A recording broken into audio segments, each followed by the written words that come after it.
Welcome to the second module of this online course on enhancing trade information portals.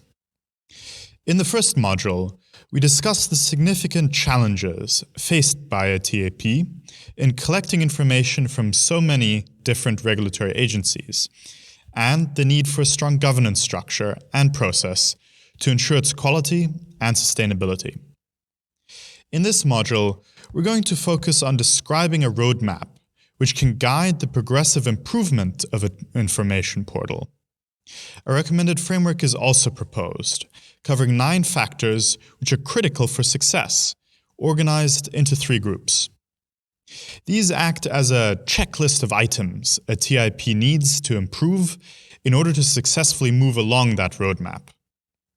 This framework can be used as a nice tool for assessing the current as-is condition of the portal, identifying issues, and generating to-be recommendations for its improvement. To begin with some context, here is a cursory list of recommended items a TIP should have. For example, a TIP should include descriptions of trade-related procedures, such as for customs, with their associated forms, duty rates, taxes and other fees, rules for classifying goods, penalty provisions, and the various associated laws, regulations, and administrative rulings. All of this will be discussed in more detail in the next module. The point for now is to say that these are the product that the user of the TIP will actually see. The primary goal of a good TIP is to assist anyone involved in international trade access and understand a country's regulations and procedures. When looking at existing TIPs across countries, we find they're often at very different stages of development. Some countries do not have a national level TIP. Instead, information is provided online in an ad hoc manner on various government websites, maybe with some attempt at a common portal that may have links to some of these sources. Countries with more developed TIPs might have a national level portal, which aggregates information from the various agencies, but where the information may still be incomplete or out of date. Many TIPs are at this stage, having put some commendable effort into gathering all the needed information, but having encountered some difficulty that prevents the TIP from really being comprehensive or keeping up with regulatory changes. More advanced TIPs succeed in fully aggregating the needed information and providing timely updates. Reaching this point requires resources, communication, and close cooperation among all relevant regulatory agencies. But a TIP can actually be improved beyond this, specifically in how well it caters to the needs of traders. Addressing this aspect is not a one-off task, so the best TIPs also include mechanisms for soliciting and integrating feedback from users and for systematically improving themselves. Many countries are interested in improving existing TIPs, and for that purpose, it is useful to keep these development levels in mind. By classifying such levels, we can identify where a TIP currently stands, its as-is level, and gain insight on what might be done in order to reach the next to-be level. One important note.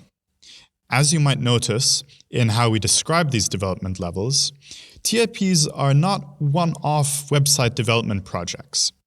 Instead, they involve a much larger challenge of gaining cooperation from all the relevant ministries, harmonizing and continuously aggregating the needed information, and ensuring appropriate improvement over time. Additionally, there is a tendency for government websites to default towards structuring their content according to the internal structure and interest of the responsible government agency, rather than the needs of traders. It's therefore also important, when developing a TIP, to set out, clearly and early, that the primary goal is for the government to provide information that will meet the needs of traders, both existing and prospective ones. So, in short, a TIP should not be seen as just a website. Establishing a trade information portal should really be viewed more as a national-level strategy that addresses three key issues: coordination of multiple trade regulatory agencies, continuous management of trade information, and a clear focus on the needs of traders. Making sure these three issues are addressed requires political leadership, preferably in the form of a policy mandate which clearly spells them out. The different TIP development levels we described are more formally shown here, in what we are calling the TIP Maturity Roadmap Model, or MRM for short. Our model is actually an adaptation of the Carnegie Mellon University Capability Maturity Model. This model is based on best practices from software-intensive organizations around the world, and has since become a standard applied in many industries. The Capability Maturity Model describes the sophistication of a software development process, particularly in how the governance process delivers quality products, from an ad hoc approach to highly optimized. Given the nature of TIPs, it is a very appropriate model. The central premise is that an effective institution and governance process are prerequisites for delivering high-quality trade information portals. Our maturity roadmap model is built on 5 areas of improvement. Achieving improvements in these areas brings a TIP to a higher level of maturity, from level 0 to level 5. So a maturity level 0 implies that there simply is no TIP. Level 1, or the initial level, means that there is some initial effort to provide information to traders, but with no governance process for consolidating that information. So each regulatory agency is effectively publishing its own information, probably on a separate site. At level 2, there is a governance process, but without any national-level collaboration between all the relevant agencies, so the content may not be fully consolidated yet. At level 3, all the expected information from all the different agencies has been aggregated into one website. Maturity level 4 further demands the quantitative management of the TIP by using metrics to detect defects like inaccuracies or incomplete content as a basis for further improving the portal. Finally, maturity level 5 includes all the attributes of the preceding maturity levels, plus what could be called innovation for defect prevention. This is about developing the ability to continuously and systematically improve the quality of a portal, including through innovation in its technology and governance process. You can find a more detailed description of these steps in the ESCAP ITD Guide on Enhancing Trade Information Portals, and when we revisit this model in Module 6 of the course. So, just to give some quick examples. Thailand's TIP, as discussed in Module 1, has aggregated most, although perhaps not all, the information one might expect. So it might be assessed as being at maturity level 2. Another example might be the EU Access to Markets database, which is very comprehensive, with most elements updated in a timely manner. So it is at least at maturity level 3. Unfortunately, however, we do not know which quantitative metrics are used to manage this portal, nor do we know how they manage innovation. This highlights one issue, which is that it can be very difficult to assess whether a TIP is at maturity level 4 or 5 without some insider knowledge of its governance.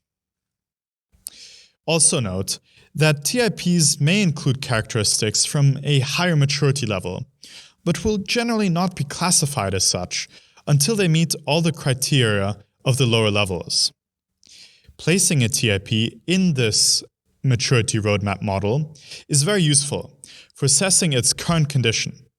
At the same time, it also provides a roadmap for which aspects must be improved to raise the overall development of that TIP to the next level. So again, for example, Thailand, being at maturity level 2, should logically focus on fully aggregating the needed information to reach maturity level 3. Meanwhile, if we assume the EU access to markets database is at maturity level 3, then we would recommend it focus on developing more sophisticated, quantitative self-assessment metrics for detecting defects and improving the content. Now, in addition to this maturity roadmap model, we are also proposing a governance framework, which comprises 9 critical success components organized into 3 groups with particular relevance to TIPs. The first group covers effective contents, which are the deliverables the users of the TIP actually see, that we mentioned at the beginning of this module. This group discusses 7 key qualities, which describe the characteristics the content needs in order to be useful to traders. This includes making sure the content is easy to navigate and understand, having various features and services to assist traders, the accuracy of the information, how promptly it is updated, its consistency with other official sources, and its completeness. We will be spending a fair bit of time over the next 3 modules discussing how to improve these quality attributes. Achieving many of these qualities requires integrating continuous improvement into the TIP governance process, constantly soliciting and integrating feedback. This process is described by the second group of critical success components. It includes planning improvements to the TIP, a process for getting updates from the relevant agencies for regulatory changes, operating certain services like a user feedback form and help desk, and having mechanisms for measuring the TIP's performance and implementing improvements. Producing accurate and consistent content that is easy for traders to understand without these mechanisms is exceedingly difficult. Lastly, this governance process is only sustainable with a strong foundation, which includes a governance structure and appropriate resources. That is the third group, which covers practical aspects, like making sure that there is an appropriate budget and IT infrastructure for the TIP, plus broader notions, like strong leadership, a mandate for interagency collaboration, as we discussed earlier, and a lead agency with a good management team.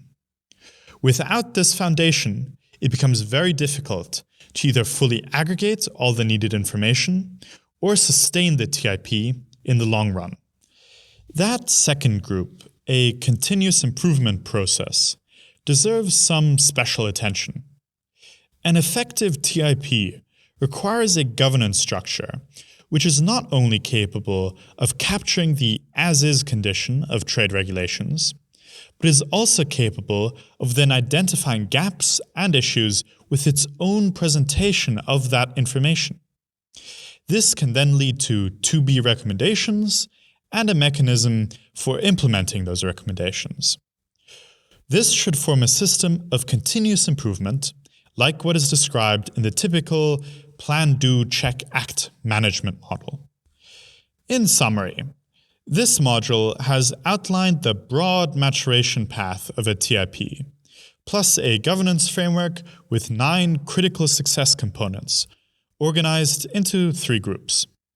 These components are necessary for delivering an effective and sustainable TIP. We will be going into more detail on many aspects of this framework in the coming modules. Module 3, in particular, will look at what content a TIP should include and assessing its navigability and relevancy to traders.